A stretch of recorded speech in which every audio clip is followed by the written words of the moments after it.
بسم الله الرحمن الرحيم. الحمد لله رب العالمين، والصلاة والسلام على سيد الأنبياء والمرسلين أبي القاسم محمد اللهم صل على محمد وعلى آله الطيبين الطاهرين وأصحابه المنتجبين الذين صاروا بهديه وكانوا له كظله وعلى جميع الأنبياء والمرسلين. أما بعد، آج اس علماء کا یہ وافد جو شہید آزادی، بلکہ ہندوستان کی آزادی کے لیے جو سب سے پہلے جس نے اپنی قربانی پیش کی ہے، سامراجیت کے خلاف جنہوں نے اعلان جنگ کیا،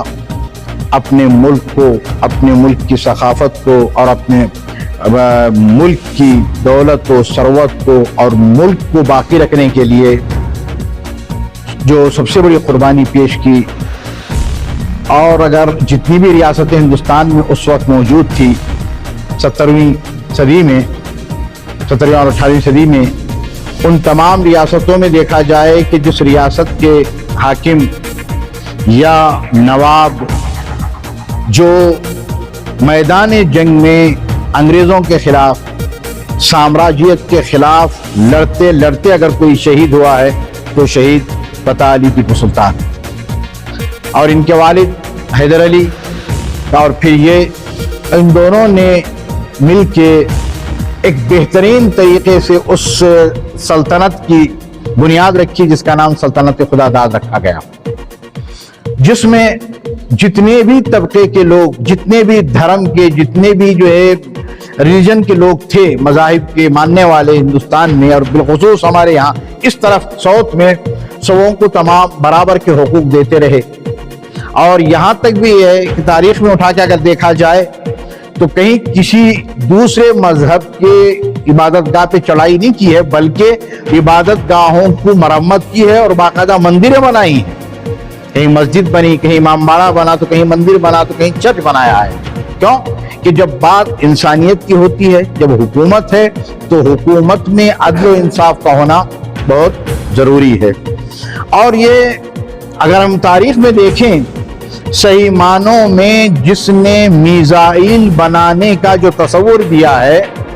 سب سے پہلے جو تصور وہ شہید ٹیپو سلطان کا ہے، اور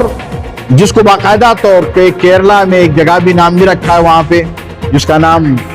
ٹیپو سلطان بیٹری جو کہا جاتا ہے، بکری یا بٹری جو کہا جاتا ہے، اس علاقے کا نام اس لیے ہے کہ وہاں پہ بیٹری رکھی گئی تھی. اس زمانے کی بات ہے جس وقت کوئی ابھی بھی سوچ بھی نہیں رہا تھا، اور جس کے دماغ میں بہت کم ہی لوگوں کے آ رہے تھے. تو جس جگہ پہ توپ تھے وہاں پہ جو ہے کہ میزائل کا تصور پیش کرنا شہید ٹیپو سلطان علمی میدان میں، اور اس کے ساتھ ساتھ ثقافتی کلچری میدان میں، اور حکومت کے جو طریقے رہے حکومت کرنے کا جو ڈھنگ رہا باپ اور بیٹے، بالخصوص ٹیپو سلطان کا، یعنی پورا عرصہ دیکھیں تو 1750 سے لے کے 1799 تک یا 99 تک، اس عرصے میں بہت کچھ دیا ہے ملک کو، اپنی ریاست کو، ریاست کے باشندوں کو. یہ اور بات ہے کہ انگریزوں کی ہمیشہ سے چال رہی ہے کہ آپس میں کچھ ایسے جاسوسوں کو پیدا کرو کہ جن کے ذریعے سے حکومتوں کا خاتمہ ہو جائے. تو یہ اور بات ہوئی، لیکن یہ اور ان کا شہید ٹیپو سلطان کا جو بہت مشہور و معروف قول بھی ہے، جس میں انہوں نے کہا کہ شیر کی ایک دن کی زندگی گیدڑ کی 100 سال کی زندگی سے بہتر ہے. یہ اگر اس پہ دیکھا جائے، غور کیا جائے، تو واقعاً بہت پتہ چلتا ہے کہ شیر کی زندگی جینے والا یہ شہید پتاری ٹیپو سلطان، جنہوں نے اپنی ریاست کے لیے، اپنے ملک کے لیے اور اپنے ملک کے باشندوں کے لیے بہت کچھ کیا ہے. اب ہم یہاں سے پیغام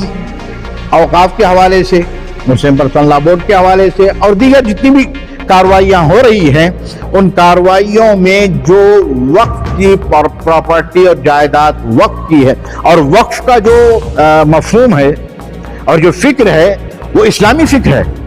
وقف للہ والی، اس کے علاوہ دوسری جگہ پہ نہیں ہے. گفٹ کا معاملہ ہے دوسری مذاہب میں، دوسرے دھرموں میں، لیکن وقف کا جو ہے مفہوم ہے وہ صرف اسلام میں پایا جاتا ہے. تو جو بھی ہے وہ اس کو وقف پراپرٹی کو وقف پہ باقی رکھا جائے، اور اس کے اوپر بری نظر نہ کی جائے، تاکہ مسلمانوں کے آباء و اجداد نے جو پراپرٹی اپنے زمانے میں وقف کی ہوئی ہے، تاکہ قوم و ملت کا فائدہ ہو.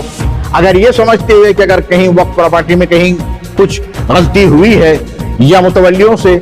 کہ کسی کی جگہ پہ جو ہے کیا کچھ گھپلا ہوا، تو اس کا مطلب یہ نہیں ہے کہ وقف پورا ہی ختم کر دیا جائے. ہاں، اس کو صحیح راستے پہ لانا ذمہ داری ہے، اور وہاں پہ صحیح لوگوں کو بٹھا کر اس وقت کی جو ہے فائدہ، کیا نام ہے، پراپرٹی سے فائدہ اٹھا کر پورے لوگوں کو، پورے انسانوں کو فائدہ پہنچایا جائے. اور جن کے لیے وقف کیا گیا ہے اس مسلم طبقے کے لیے، تاکہ یہ غریب عوام پڑھائی میں یہ جو کیا اکنامیکل طور پہ آگے بڑھ سکیں. اب ہم یہاں سے پیغام دینا چاہتے ہیں کہ ظالم کے خلاف آواز بلند کرنا کربلا والوں کا کام ہمیشہ سے رہا ہے، تھا، ہے اور رہے گا. ظالم اور ظلم کے خلاف سن 61 ہجری میں کربلا میں جو آواز بلند کی تھی امام حسین علیہ السلام نے، اسی آواز کو بار بار خود حیدر علی ٹیپو سلطان شہید کے والد نے بھی، جب ان کی وفات کا وقت آیا تو پوچھا کہ آج کون سی تاریخ ہے، کیا ہے، تو بتایا عاشور ہے. تو کہا یہ وہ دن ہے کہ جس میں امام حسین شہید ہوئے سن 61 ہجری میں. تو یہ جو سلسلہ ہے آج بھی دنیا میں جہاں جہاں بھی ظلم ہو، اور یہ خود ان کا جو اعلان جنگ ظلم کے خلاف تھا ٹیپو سلطان کا، کہ جو انگریز آ کر ایک کمپنی کی شکل میں مدراس سے شروع کرتے ہوئے پورے ہندوستان پہ قبضہ کرنے کا ان کا ارادہ، ظلم کرتے ہوئے لوگوں پہ، اسی ظلم کے خلاف آواز اٹھی تھی. تو کربلا سے جن کا بھی تعلق ہوتا ہے وہ ظلم اور ظالم کے خلاف اٹھتے ہیں. تو آج جو فلسطین میں ہو رہا ہے، واقعاً اتنا بڑا ظلم دنیا میں کبھی نہیں ہوا ہے، جس میں یونیسیف کا جو UNO کا جو ادارہ ہے انٹرنیشنل، اس نے یہ بتایا کہ 7 اکتوبر 2023 سے لے کر اب تک تقریباً 605 دن گزر چکے ہیں اس جنگ کو جو چل رہی ہے. ظالم اسرائیل اور اس کے ساتھ امریکہ مل کر کس طریقے سے جو ہے کیا ان نہتے بیچارے فلسطینیوں پہ ظلم کر رہا ہے. یونیسیف کی رپورٹ پرسوں کی، ہر 20 منٹ پر ایک فلسطینی بچہ مارا جا رہا ہے. جی تو اس انداز میں کیا ہونا چاہیے؟ تو اب ہمارا جو ہے کیا ہے یہاں سے پیغام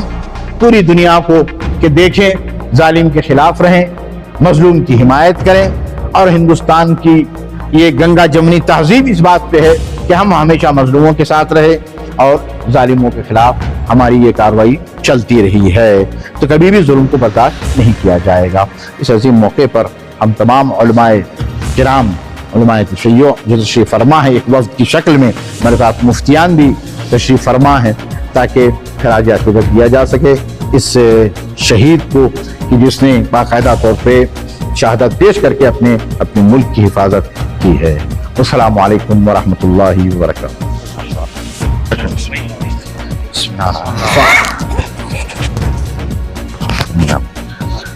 إلى روح سيدنا العرب والعجم سلام الأنبياء والمرسلين والصحابة وإلى أصحابهم الطاهرين وأتباعهم المتقين إلى جميع أصحابه وأتباعه صلى الله عليه وآله وسلم إلى الشهداء والتابعين. نهدي سورة الفاتحة.